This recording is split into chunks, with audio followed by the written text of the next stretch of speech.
सबसे पहले हम लोग इसका ऑर्डर लिख लेते हैं, ठीक है, कि ऑर्डर क्या क्या है हमारा ABCD का 3/4, 4/4, 4/2, ठीक है। एंड कंडीशन, पहला कंडीशन क्या दिया अपने को, x इक्वल्स टू, कंडीशन दिया अपने को x equals to alpha a into B gamma C² D, इसका क्या दिया है, होल क्यूब, ठीक है, ये दिया है। और मॉड x क्या दिया है, सेकंड कंडीशन दिया अपने को,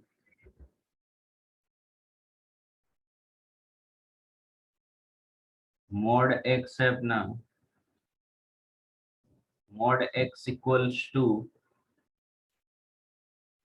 k times of a b C² D और पूरे का क्यूब है, ये दिया है अपने को। यहाँ से देखो हम लोग क्या करेंगे अब सबसे पहले ध्यान से समझना कि ऑर्डर जो है, अपन ऑर्डर निकालेंगे, ऑर्डर ऑफ ABC²D, ठीक है, इसका ऑर्डर निकालना है। ऑर्डर ऑफ ABC²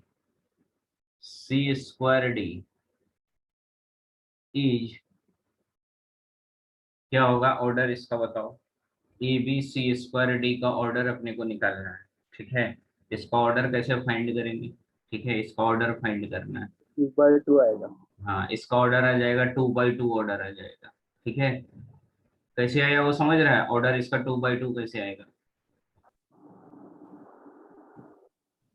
देखो सिंपल जो मल्टीप्लीकेशन जो पढ़ाया था ना, बस उसी प्रॉपर्टी से इसका ऑर्डर निकाल लेंगे। देखो ध्यान से समझना, जैसे हमारा देखो यहाँ पे मैं रफ में बताता हूँ, ए का ऑर्डर दिया है 3/4, ठीक है, 1/1 लेके चलना है। देखो यहाँ पे ABC² है, ठीक है, पहले AB का प्रोडक्ट कर लेते हैं हम लोग, ठीक है, AB का प्रोडक्ट, ठीक है। सबसे पहले देखो ए का ऑर्डर कितना दिया है, ए का ऑर्डर दिया है 3/4 एंड बी का दिया है ऑर्डर, बी का ऑर्डर दिया है 4/4, ठीक है, यही दिया है। तो ये दोनों को प्रोडक्ट करना है ए बी, ठीक है, यानी मल्टीप्लिकेशन रूल क्या बताया था कि फर्स्ट का कॉलम और सेकंड का रो के बराबर होना चाहिए, तभी प्रोडक्ट पॉसिबल होगा, अदरवाइज प्रोडक्ट होगा ही नहीं। ये देखो 4/4, यानी इसका कॉलम इसके रो के बराबर है, यानी हमारा क्या है, प्रोडक्ट एग्जिस्ट होगा, यानी प्रोडक्ट होगा, तो प्रोडक्ट जो बनेगा उसका ऑर्डर क्या हो जाएगा, ये देखो 3 और इधर 4, तो इसका ऑर्डर हो जाएगा 3/4, ठीक है। तो ए बी का मतलब प्रोडक्ट के बाद जो नया रिजल्ट बनेगा उसका ऑर्डर कितना हो जाएगा, 3/4 हो जाएगा, ठीक है। अभी हमने किसका निकाला, ए बी का, अब किसका निकालेंगे, ये पूरे का निकालना है, अभी ए बी का निकाला, अब हम लोग C² का निकाल लेते हैं, ठीक है। अब यहाँ पे पहले मैं सी का देखो, सी का ऑर्डर कितना दिया है, 1/1 लिखता हूँ। सी का ऑर्डर दिया है अपने को, गलत मैंने लिख दिया क्या, हाँ गलत आ गया एक्चुअली, यहाँ पे ए का ऑर्डर था 2/3, एक मिनट ऑर्डर लिखने में मिस्टेक्स हो गया, पहले मैं सबका ऑर्डर लिख देता हूँ, ये भी इंपॉर्टेंट कॉन्सेप्ट है, इस पे भी क्वेश्चन पूछता है, ऑर्डर मतलब प्रोडक्ट में रहा तो कैसे निकालते हैं, ठीक है, इसको ध्यान से समझना। सबसे पहले देखो मैं ए का ऑर्डर लिखता हूँ, ए का ऑर्डर कितना दिया है, ये है 2/3, ठीक है, 2/3। बी का ऑर्डर कितना दिया है, बी का ऑर्डर दिया है 3/4, सी का दिया है, सी का ऑर्डर दिया है 4/4 एंड डी का दिया है ऑर्डर 4/2, ठीक है। एक मिनट चेक कर लो, 2/3, 3/4, 4/4, 4/2 बराबर है, ठीक है। अब ध्यान से समझो, अब अपने को प्रोडक्ट निकालना है किसका, ए बी का, ठीक है। अब देखो प्रोडक्ट ऑफ ए बी, इसका ऑर्डर कितना आएगा, तो ध्यान से देखना, ए का कॉलम और बी का रो के बराबर होना चाहिए, बराबर है, 3 3 बराबर है, कॉलम रो के बराबर है। तो ए बी प्रोडक्ट जो होगा उसका ऑर्डर कितना हो जाएगा, 2/4, यानी जो बचेगा वही हो जाएगा। 2/4 ऑर्डर आ जाएगा किसका, ए बी का। ठीक है, अब किसका निकालना है, सी स्क्वायर का। ठीक है, क्योंकि ए बी में अब सी स्क्वायर मल्टीप्लाई करने वाले हैं अपन। ठीक है, तो सी स्क्वायर करेंगे, सी स्क्वायर का मतलब क्या होता है, सी इंटू सी, सेम सेम। तो देखो सी का ऑर्डर है 4/4, तो सी स्क्वायर का भी ऑर्डर कितना हो जाएगा, 4/4 ही आ जाएगा, क्योंकि सेम मैट्रिक्स को सेम मल्टीप्लाई करना है, तो इसका ऑर्डर 4/4 आ जाएगा। ठीक है, ये आ गया। अब यहां से किसका देखना है multiplication, A B C square. ठीक है, ए बी सी स्क्वायर। अब यहां से देखो ए बी का कॉलम 4 है और सी स्क्वायर का रो 4 है, तो बराबर इसका मल्टीप्लीकेशन होगा। तो इससे जो प्रोडक्ट निकलेगा उसका ऑर्डर कितना हो जाएगा, 2/4, 2/4। ठीक है, ये किसका आ गया, तो ये आ गया अपने को ए बी सी स्क्वायर, लेकिन किसका निकालना है, A B C square into D का। अब इसका मल्टीप्लाई कर देते हैं डी के साथ, तो डी के साथ करोगे तो देखो क्या आ जाएगा, A B C square into D. ठीक है, तो ए बी सी स्क्वायर का तो ये है 2/4 है, और डी का देखो 4/2 है, यानी पहले का कॉलम दूसरे का रो के बराबर होना चाहिए, तो बराबर है 4/4 है, तो बचा क्या है 2, और ये 2, यानी ये पूरे का ऑर्डर कितना हो जाएगा, 2/2 ऑर्डर आ जाएगा। ठीक है, तो ऐसे तुम किसी भी फॉर्म में रहा A B C square D या कुछ और रहा इसके अलावा, तो ऐसा ऑर्डर फाइंड कर सकते हैं। ठीक है, तो ये भी कॉन्सेप्ट क्लियर रखना। ठीक है, हम लोग इसीलिए यहाँ से बोले कि order of A B C square D each कितना हो जाएगा, 2/2 हो जाएगा। समझा ये कॉन्सेप्ट को, इस पे जेई में क्वेश्चन भी पूछा है सिर्फ ऑर्डर फाइंड करने के लिए, ऐसा कुछ कॉम्प्लेक्स फॉर्म में डाल दिया था और बोला था कि इसका ऑर्डर निकालो। ठीक है, इसमें है कोई डाउट, डाउट है तो पूछ सकते हो। समझा यहाँ नहीं तक। सर। ठीक है, हाँ सर। हमारा ऑर्डर आ गया 2/2। ठीक है, अब देखो, अब अपन इस किसका वैल्यू निकालना था अपने को, एक्स का वैल्यू निकालना था, sorry find the value of के का वैल्यू निकालना था। ठीक है, अब मॉड वाले का कॉन्सेप्ट यूज करते हैं। यहाँ से अपने को दिया है mod X is equals to कितना दिया है, K times of A B C square D, यही दिया है, A B C square D. तब यहाँ ध्यान से समझना, A B C square D. ठीक है, इसका क्यूब दिया है। ठीक है, अब इसमें वैल्यू रखते हैं हम लोग। ठीक है, तो वैल्यू रखोगे तो भी ध्यान से समझना। अब हमारा x इक्वल्स टू देखो कितना दिया है, alpha A B C square D. ठीक है, यानी अगर मान लो कि अपन इसका वैल्यू रखना चाहते हैं, ठीक है, तो वैल्यू रखोगे तो तुम अपन क्या लिख सकते हैं इसको, ऐसा लिख सकते क्या, देखो, यानी x इक्वल्स टू ये वैल्यू है और इसका मॉड निकालना चाह रहे हैं अपन। ठीक है, x का वैल्यू क्यूब है। ठीक है, और इसका मॉड निकालना चाह रहे हैं, तो ये हो जाएगा अपना ध्यान से समझना, एक मिनट कंपेयर करने के बाद ही आएगा। ठीक है, यहाँ तक आ गया हमारा ऑर्डर 2/2 आ गया, ध्यान से समझना। अब देखो एक्स का वैल्यू यही दिया है, ध्यान से समझना, एक्स ये दिया है। ठीक है, अभी हम लोग इसी को लेके चलते हैं, इसको रहने देते हैं। ठीक है, इसका बाद में यूज करेंगे, अभी बस ऑर्डर देख लिया हमने 2/2 है, इसको लेके चलते हैं। एक्स इक्वल्स टू ये दिया है, ठीक है, alpha A B gamma C square D का होल क्यूब। ठीक है, इसमें मॉड लगा देते हैं अपन। ठीक है, तो मॉड लगाएंगे, taking mod on both side.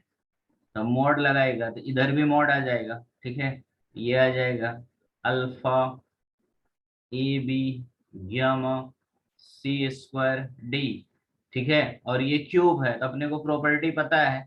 ठीक है, मॉड के अंदर रखो या बाहर रखो, तो क्यूब अपन बाहर भी रख सकते हैं। ठीक है, ये आ गया क्यूब। ठीक है, अब इसमें से देखो जो स्केलर क्वांटिटी है उसको बाहर कर सकते हैं मॉड में, अपन पढ़े हैं मॉड का थ्योरी कि मॉड ऑफ के टाइम्स ऑफ एक्स रहा तो के कांस्टेंट बाहर आ जाता है और मॉड अंदर में रहता है। ठीक है, यहाँ पे देखो अल्फा और गामा ये हमारा क्या है, कांस्टेंट है, स्केलर क्वांटिटी है, तो इसको बाहर कर देंगे। इसको बाहर करेंगे तो बाहर कैसे आएगा, ये डिटर्मिनेंट है ना। ठीक है, तो बाहर आएगा तो इसका बाहर आने के लिए अपने को क्या करना पड़ेगा, ऑर्डर पे डिपेंड करेगा, इसीलिए हमने इसका ऑर्डर निकाला।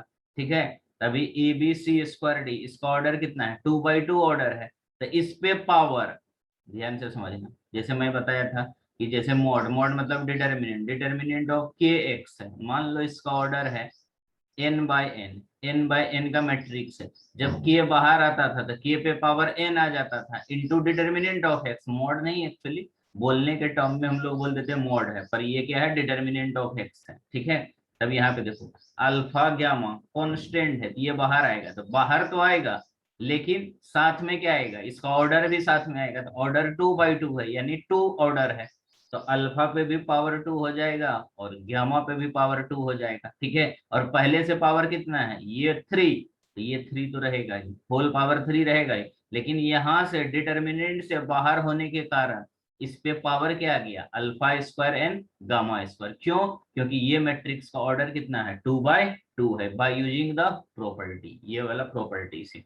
ठीक है, अब बचा क्या, अब बचा A B C D, A B C square into D और इसका क्या है, होल क्यूब। और यही देखो क्या है हमारा, ये दिया है हमारा, यहाँ पे देखो।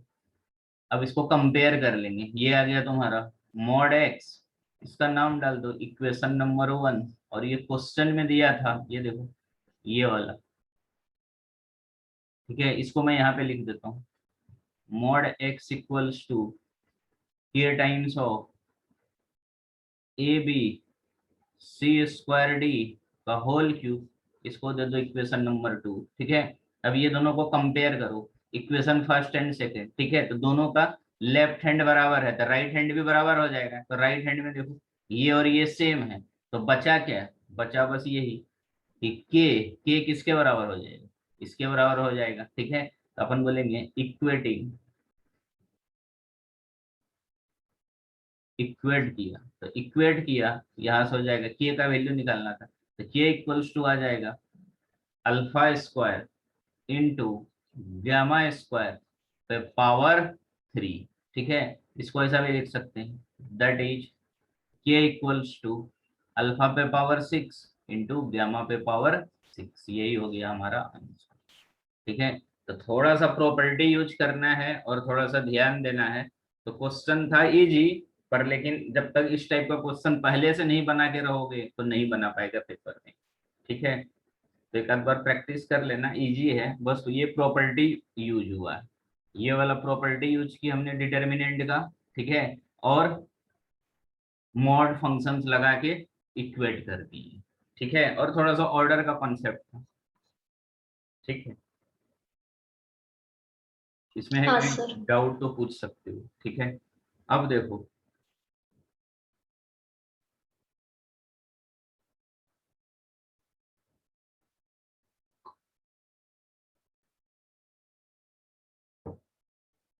लिख के होगा तो बताना।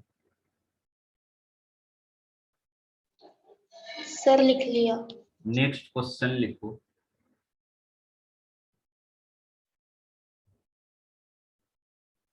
आज का क्वेश्चन नंबर फर्स्ट है,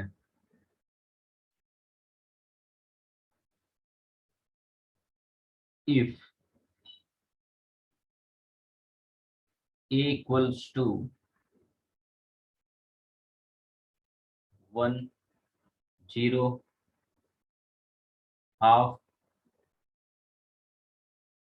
1 0 हाफ 1, ये मैट्रिक्स दिया है, देन फाइंड ए पे पावर 100, निकालो तो इसको, ऐसा वाला ऑलरेडी मैंने बताया हूँ कॉन्सेप्ट। ए दिया है, ए पे पावर 100 निकालना है।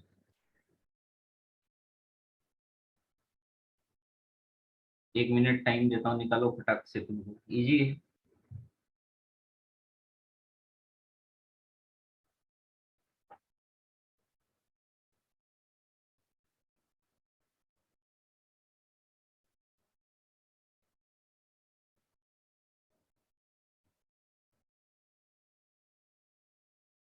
इस टाइप के क्वेश्चंस को सॉल्व करने के लिए क्या बताया था मैंने कि पैटर्न चेक करना पड़ेगा। पैटर्न चेक करना पड़ेगा मतलब देखो, ये तो मैट्रिक्स दिया है, इसका सिंपली मीनिंग क्या होता है? अगर मान लो कि अपन एनसीईआरटी वाला कॉन्सेप्ट अगर अपने को पता है, ठीक है, तो अपन सिंपली क्या बोलेंगे कि अगर मान लो अपने को ए स्क्वायर निकालने के लिए बोलता था तो क्या बोलते थे? ए इंटू ए बोलते थे, ठीक है। और ए क्यूब निकालने बोलता था तो ए इंटू ए बोलते थे, ठीक है। लेकिन मान लो ए पे पावर एन था, तो इसका मीनिंग होता है ए इंटू कहाँ तक? अप टू एन तक, ठीक है, अप टू एन तक जाते थे, ठीक है। तब यहाँ पे ए पे पावर 100 है, जिसका मतलब क्या है कि ए इंटू कितने टाइम्स? 100 टाइम्स तक करना पड़ेगा, ठीक है। तो 100 टाइम्स तो अपन मल्टीप्लाई थोड़ी कर सकते हैं, ठीक है। तो इसके लिए एक पैटर्न ढूंढना पड़ेगा। पैटर्न कैसे ढूंढना पड़ेगा? इस तुमको 2 या 3 बार, ठीक है, ज्यादा से ज्यादा 4 बार अगर मल्टीप्लाई किया यानी ए टू द पावर 4 तक निकाला तो तुमको ना पैटर्न दिख जाएगा। जनरली 2 या 3 बार में ही दिख जाता है, पर कुछ कुछ क्वेश्चन में चौथा बार में दिख जाता है पक्की से, ठीक है। 4 बार से ज्यादा नहीं करना पड़ता, ठीक है, क्योंकि 5 बार करेंगे तो मल्टीप्लीकेशन काफी लेंदी हो जाएगा और काफी टाइम लगेगा, ठीक है। इसीलिए 2 से 3 बार में दिख जाता है अपने को पैटर्न, और उसी पैटर्न के हेल्प से हम लोग आगे का भी बता देते हैं कि यही आने वाला है, ठीक है, सिमिलरली करके। तो देखो इस टाइप के क्वेश्चन कैसे करेंगे। तो जब भी ऐसा दिया रहा ना, सीधा सीधा अपन ए दिया है ए स्क्वायर निकाल लेते हैं, ठीक है। तो ए स्क्वायर इक्वल्स टू क्या लिखेंगे? ए इंटू ए। तो ए हमारा है 1, 0, हाफ, 1 एंड 1, 0, हाफ, 1। अब इसको मल्टीप्लाई करते हैं, इसका प्रोडक्ट आ जाएगा फर्स्ट रो को फर्स्ट कॉलम से 1, ये तो 0 आ जाएगा, प्लस 0 सेकेंड रो से 0, अच्छा 0, 0 ही आ रहा है। Second row first column half plus half, half plus half, second row second column 0, 1, ठीक है। इसको सिंप्लीफाई करोगे ये आ जाता है अपना 1, 0, हाफ प्लस हाफ कितना हो जाएगा? 1 हो जाएगा, ठीक है। 1, या फिर इसको क्या लिख सकते हैं, ऐसा लिखो half plus half 2 times of half, ठीक है। जैसे मान लो ये x होता तो x प्लस एक्स क्या होता है? 2x। वैसे ही हाफ प्लस हाफ क्या हो जाएगा? 2 टाइम्स ऑफ हाफ। 0 + 1, 1, ठीक है। 1 हमने क्यों नहीं लिखा? एक्चुअली ये 1 ही है, पर ये पैटर्न आने वाला है, ठीक है, इसीलिए मैंने ऐसे ही रखा। 1 भी लिखता तो चलता, पर इसको एज इट इज रखा, ठीक है। ये ए स्क्वायर है। अब नेक्स्ट निकालते हैं A cube. A cube equals to क्या हो जाएगा? A square into A. तो ए स्क्वायर तो ऑलरेडी अपन निकाल चुके हैं, कितना है? 1, 0, ठीक है, 1, 0, फिर कितना है? 2 टाइम्स ऑफ हाफ, यानी 1 ही बोल दो कैलकुलेशन के लिए। 1, 1 यही है, ठीक है। फिर से ए कितना है? 1, 0, हाफ, 1, ठीक है। अब इसको मल्टीप्लाई करोगे तो ये आ जाएगा अपना ए क्यूब आ जाएगा 1, 0, और ये आ जाएगा हाफ प्लस 1, 3/2, और ये आ जाएगा 0 + 1, 1। ये आ गया इसका प्रोडक्ट, ठीक है। अब जरा ध्यान से देखो, अब ए क्यूब है तो ए क्यूब कितना आ गया? तो that is A cube equals to, ध्यान से समझना, ए स्क्वायर तुमको कितना आया था? देखो ध्यान से देखना है। ए ए क्या था हमारा? अब ध्यान से देखो, ए था, यही मैट्रिक्स है ए, ध्यान से देखो, ये ए मैट्रिक्स 1, 0, हाफ 1, ठीक है, सिर्फ चेंज क्या हो रहा है, देखो यही चेंज हो रहा है, हाफ वाला टर्म चेंज हो रहा है, एलिमेंट 10, ये तीनों फिक्स है। बस ये जो है तुम्हारा, इसको क्या बोलोगे, कौन सा एलिमेंट, A21। बस ये A21 वाले ही चेंज हो रहा है पूरे में, अभी ए में चेंज हुआ, ए में हाफ है। नेक्स्ट देखो A², यही तुम्हारा A² है, ठीक है। A² में देखो फिर से 101, ये तो फिक्स है। चेंज क्या हुआ, पहले हाफ था, अभी कितना आया, 2 टाइम्स ऑफ हाफ, ठीक है। जब A था यानी A पे पावर जब 1 था तो एक बार आया हाफ, जब A पे पावर 2 है तो 2 बार आया हाफ। अब देखो जब A पे पावर 3 है तो देखो हाफ 3 बार आ गया, यानी 3/2 को क्या लिख सकते हैं अपन यहाँ से, 3/2 को तो ऐसा लिख सकते हैं ना, 3/2 को अपन लिखेंगे 3 × हाफ। तो 3 × हाफ का मतलब क्या होता है, हाफ 3 बार आया तो 3 पावर था तो 3 टाइम्स ऑफ हाफ आ गया, ठीक है। तो फाइनली हम लोग यहाँ से क्या लिख सकते हैं कि A³ आ गया 103 टाइम्स ऑफ हाफ 1, ठीक है। और अपने को किसका पावर निकालना है, 100 का, तो पैटर्न मिल गया अपने को। तो हम लोग सीधा सीधा बोल देंगे यहाँ से कि सिमिलरली या कंटिन्यू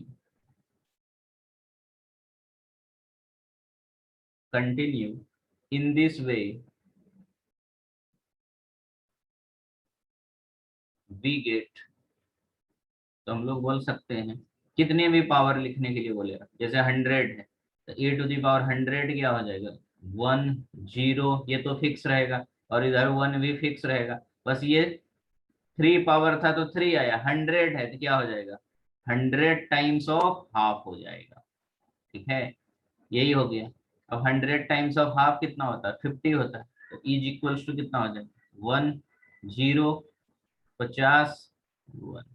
यही हो गया हमारा फाइनल आंसर। और अगर 200 निकालने के लिए बोलता है तो यहाँ पे 200 टाइम्स ऑफ हाफ हो जाता, 500 निकालने के लिए बोलता तो 500 टाइम्स ऑफ हाफ हो जाता, 2000 बोलता तो 2000 टाइम्स ऑफ हाफ हो जाता, ठीक है। बस एक बार पैटर्न मिल गया, फिर कितने भी पावर हो आसानी से निकाल सकते, ठीक है। समझ गया, कोई डाउट है तो पूछो।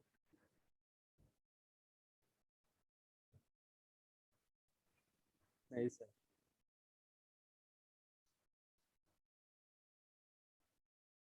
वंशिका समझ रहा है, हाँ सर। ठीक है। नेक्स्ट क्वेश्चन लिखो, ये लिख के हो गया। हाँ सर। हाँ सर। नेक्स्ट क्वेश्चन लिखो,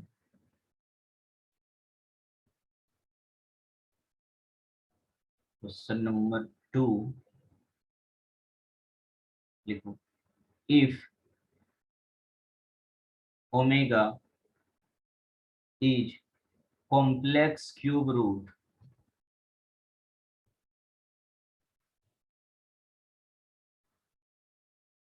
omega is complex cube root of unity, cube root of unity पढ़ाया हूं मैं 11वीं में, ठीक है, ओमेगा कॉम्प्लेक्स नंबर में, and A is equals to omega 0, 0 omega, ठीक है। ये ए मैट्रिक्स दिया है, और अपने को देन कैलकुलेट A⁻100, ठीक है। इसको कैलकुलेट करने के लिए बोलता है कि A⁻100 कितना हो, ठीक है। अब इसमें कॉम्प्लेक्स नंबर है तो डिटर्मिनेंट का क्वेश्चन, ठीक है, मैट्रिसेस का क्वेश्चन है, पर कॉम्प्लेक्स नंबर का इसमें कॉन्सेप्ट यूज करने के लिए दे दिया, ठीक है। अब इसमें तुमको क्यूब रूट्स ऑफ यूनिटी के बारे में थोड़ा बहुत पता होना चाहिए, जो मैं हम लोग ऑलरेडी पढ़ चुके हैं, ठीक है। तो क्यूब रूट्स ऑफ यूनिटी क्या होता है बताया था मैंने, फिर भी देख लो थोड़ा सा property. Cube roots of unity का हम लोग प्रॉपर्टी यूज करने वाले हैं, मतलब 3 रूट्स आता है इसमें, ठीक है। और जैसे मान लो ओमेगा क्यूब इक्वल्स टू 1 है, ठीक है, ओमेगा क्यूब इक्वल्स टू 1 है तो ओमेगा का यहाँ से 3 वैल्यू आएगा, ठीक है। एक तो 1 आ जाएगा, ठीक है, ओमेगा के कितने वैल्यू आएंगे, 3 वैल्यूज आएंगे, ठीक है। ओमेगा इक्वल्स टू आता है, यानी एक रियल आता है और दो इमेजिनरी आता है, -1 plus minus √3 times of iota divide by 2, ऐसा कुछ आता है। ठीक है, पर अपने को रियल वैल्यू से मतलब है। ठीक है, तो अपने को ओमेगा का एक वैल्यू आ रहा है। ठीक है, और फिर दूसरा क्या बताया था, इसका प्रॉपर्टी में बताया था। फर्स्ट प्रॉपर्टी ध्यान से समझना कि ओमेगा क्यूब इक्वल्स टू कितना होता है 1, ये काफी इंपॉर्टेंट प्रॉपर्टी मैंने बोला। ठीक है, कॉम्प्लेक्स नंबर कि ओमेगा क्यूब का वैल्यू कितना होता है 1 होता है। ठीक है, और सेकंड प्रॉपर्टी पढ़ाया था, प्रॉपर्टी नंबर 2 कि 1 plus omega square equals to 0 होता है। ठीक है, ये दो प्रॉपर्टी काफी इंपॉर्टेंट था, 1 plus omega square equals to 0 और ओमेगा क्यूब का वैल्यू 1। ठीक है, तो ये कॉन्सेप्ट यहाँ पे यूज होने वाला है। ठीक है, अब देखो क्वेश्चन हमारा क्या दिया है, क्वेश्चन है ए इक्वल्स टू ओमेगा 0 0 ओमेगा। ठीक है, अब यहाँ से देखो ओमेगा कॉमन ले लो, ओमेगा कॉमन है। ठीक है, तो यहाँ से आ जाएगा 1 0 0 1। ठीक है, और ये क्या है, आइडेंटिटी मैट्रिक्स, तो यहाँ से कितना आ गया ओमेगा इंटू आइडेंटिटी। आइडेंटिटी का मतलब 1 होता है, अब आइडेंटिटी को किसी से मल्टीप्लाई करोगे तो वही मैट्रिक्स आ जाएगा, यानी फाइनली क्या आ गया ए इक्वल्स टू ओमेगा।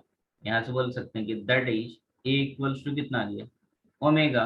ठीक है, अब तुमको निकालना है कितना है, ए पे पावर 100। ठीक है, तो टेकिंग पावर 100 पावर लोगे तो दोनों साइड कितना हो जाएगा, ए पे पावर 100 और इधर कितना हो जाएगा ओमेगा पे पावर भी 100 हो जाएगा।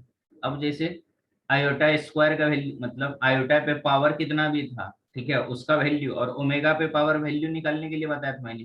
ठीक है, इसको क्या लिख सकते हैं, ओमेगा क्यूब पे पावर 33 इंटू ओमेगा। देखो 3 मल्टीप्लाई 33 99 और इस पे 1 है तो कितना हो जाएगा 100 हो जाएगा। ठीक है, और ओमेगा क्यूब का वैल्यू कितना है 1, ये देखो 1, तो 1 पे पावर 33 इंटू ओमेगा, तो 1 पे पावर कितना है भी, तो 1 ही होगा, 1 मल्टीप्लाई ओमेगा कितना हो गया ओमेगा, और ओमेगा इक्वल्स टू क्या दिया है ए दिया है, हमने अभी निकाला।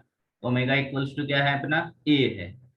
ठीक है, ओमेगा इक्वल्स टू ए है, तो फाइनली कितना आ गया ए ही आ गया, तो हम लोग बोलेंगे कि ए पे पावर 100 इज इक्वल्स टू ए। यही हमारा फाइनल आंसर है। नहीं समझा? समझा समझा। सर। ठीक है, तो ये सब चीज यूज होंगी। ठीक है, तो इसीलिए पूरा 11वीं का एटलीस्ट जो बेसिक चीज है वो अपने को ध्यान में रखना पड़ेगा हर एक चैप्टर का।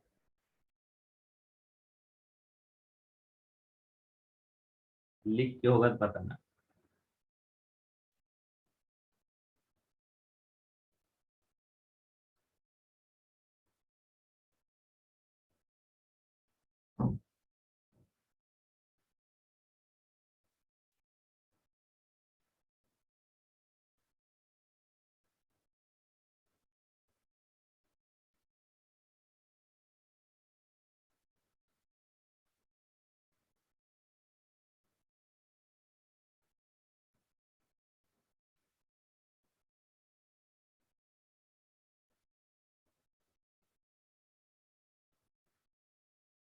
सर लिख लिया।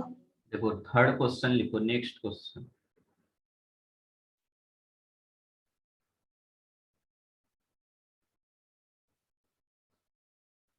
If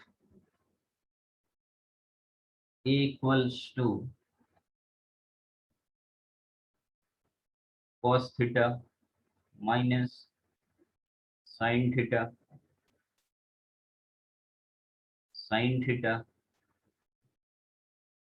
cos theta, then find the value of theta satisfying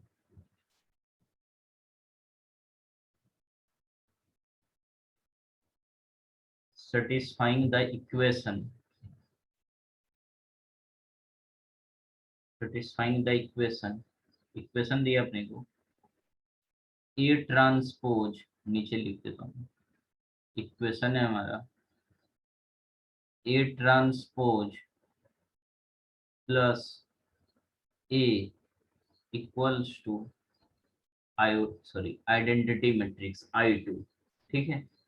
A matrix दिया है, ठीक है, थीटा का वैल्यू फाइंड करना है और ये कंडीशन दिया है, ठीक है। तो कंडीशन को यूज करके थीटा का वैल्यू फाइंड करना है, ठीक है। ट्राई करो, इजी है, बस कंडीशन में वैल्यू रखना है।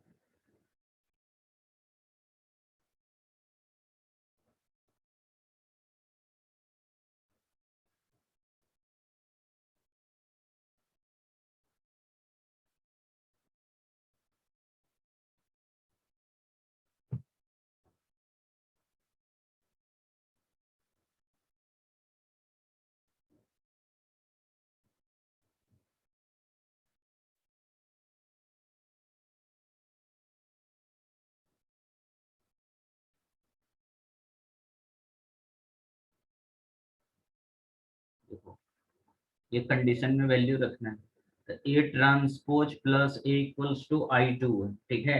तो ए मैट्रिक्स दिया है अपने को, ठीक है, ए मैट्रिक्स दिया है cos theta minus sine theta cos theta, ठीक है। और अपने को क्या रिक्वायरमेंट है, ए तो लगेगा ही, प्लस ए ट्रांसपोज भी लगेगा, इसको ट्रांसपोज कर देते हैं। तो ए ट्रांसपोज, ट्रांसपोज का मतलब होता है रो को कॉलम में, फर्स्ट रो को फर्स्ट कॉलम में लिख देंगे, cos theta minus sine theta, second row को सेकेंड कॉलम में लिखेंगे साइन थीटा और ये cos थीटा, ठीक है। ये हो गया ए मैट्रिक्स और ये हो गया ए ट्रांसपोज। और I2 मतलब I जो होता है आइडेंटिटी, उसका ऑर्डर किस पे डिपेंड करता है, ए पे। तो ए का ऑर्डर है 2/2, ठीक है। तो ये लिख भी दिया है ताकि कंफ्यूजन मत हो, मैंने आइडेंटिटी मैट्रिक्स का ऑर्डर जो है वो 2/2 लेना है, नहीं भी लिखा रहता तो भी अपने को 2/2 ऑर्डर ही लेना पड़ता है, ठीक है। लेकिन जेई वाले क्या रहते हैं, वो काफी अच्छा क्वेश्चन बनाता है कि हर एक चीज वो मेंशन कर देता है ताकि बच्चे को कंफ्यूजन ना हो, ठीक है, वो हर चीज बता देता है। यहाँ से आइडेंटिटी भी हमारा हो जाएगा, आइडेंटिटी इक्वल्स टू कितना हो जाएगा 1 0 0 1, ठीक है, 1 0 0 1, ठीक है। अब वैल्यू रख दो ये कंडीशन में, ठीक है, यहाँ से थीटा निकल जाएगा तुमको। तो हमारा कंडीशन है now A transpose plus A equals to identity. अब सबका वैल्यू रख देंगे। ए ट्रांसपोज कितना निकाले अपन, cos theta sine theta minus sine theta cos theta, ठीक है, plus A matrix cos theta minus sine theta cos theta, ठीक है, इक्वल्स टू आइडेंटिटी 1 0 0, यही है। अब इसको सिंप्लीफाई कर देते हैं, यहाँ से आ जाएगा, पहले ये दोनों को प्लस कर दो, इसको और इसको, तो करस्पॉन्डिंग एलिमेंट्स में ऐड होता है, ठीक है। जब भी एडिशन करते हैं तो दोनों मैट्रिक्स का ऑर्डर सेम होना चाहिए। तो cos theta plus cos theta 2 times of cos theta, sine theta plus minus sine theta 0, minus sine theta plus sine theta 0, cos theta plus cos theta 2 times of cos theta आ जाएगा, ठीक है, equals to 1 0 0 1, ठीक है। अब इसको equate कर दो करस्पॉन्डिंग एलिमेंट के साथ, ठीक है। तो इक्वेट करेंगे तो क्या आएगा 2 times of cos theta equals to 1, यहाँ से आ जाएगा cos theta equals to half. तो cos थीटा हाफ कब होता है, कितने डिग्री पे, 60 डिग्री पे, cos π/3, यहाँ से हो जाएगा थीटा इक्वल्स टू π/3, यही हो गया आंसर, ठीक है। लेकिन इसमें थोड़ा सा और ऐड कर लेना, इसका जनरल सॉल्यूशन अगर पूछा, मान लो यही क्वेश्चन रहा, बोलेगा कि नहीं 3 4 ऑप्शन दिया रहा या फिर जनरल टर्म के रिस्पेक्ट में लिखा रहा, तो यहाँ से हमारा आ जाएगा थीटा का value, theta equals to, particular में तो यही आंसर होगा, और जनरल में आ जाएगा theta equals to 2n pi plus minus pi by 3। ठीक है, ये हो जाएगा जनरल सॉल्यूशन। ठीक है, जहाँ पे n belongs to z, z for integer. ठीक है, n का वैल्यू चेंज करते जाओ, कितने भी इनफाइनाइट सॉल्यूशन निकाल सकते हैं। ठीक है, ये वाला टॉपिक जो जनरल सॉल्यूशन का मैं लिखा हूँ ना, ये भी पढ़ने वाले हैं। ITF इनवर्स ट्रिगोनोमेट्रिक में एक फार्मूला होता है, वो फार्मूला का हमने यूज कर लिया। फार्मूला क्या होता है कि अगर मान लो cos theta is equals to cos alpha रहा, ठीक है, यहाँ से थीटा इज इक्वल्स टू हो जाता है 2n pi plus minus alpha. ठीक है, ये फार्मूला का यूज किया। ठीक है, जनरल सॉल्यूशन के लिए ये फार्मूला यूज करते हैं, इसके लिए जनरल सॉल्यूशन के लिए। ठीक है, ये चीज हम लोग पढ़ने वाले हैं अभी, इसके बाद ही अभी जस्ट 2-3 दिन के बाद यही चैप्टर पढ़ने वाले, इनवर्स ट्रिगोनोमेट्रिक फंक्शन। ठीक है, समझ गया? इसमें कोई डाउट है तो पूछो।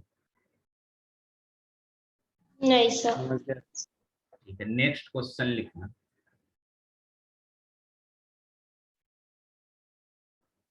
Question number 4,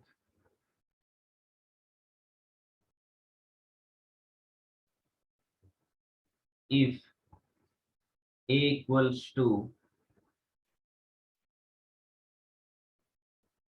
0, 1, -1, 0, then find out the value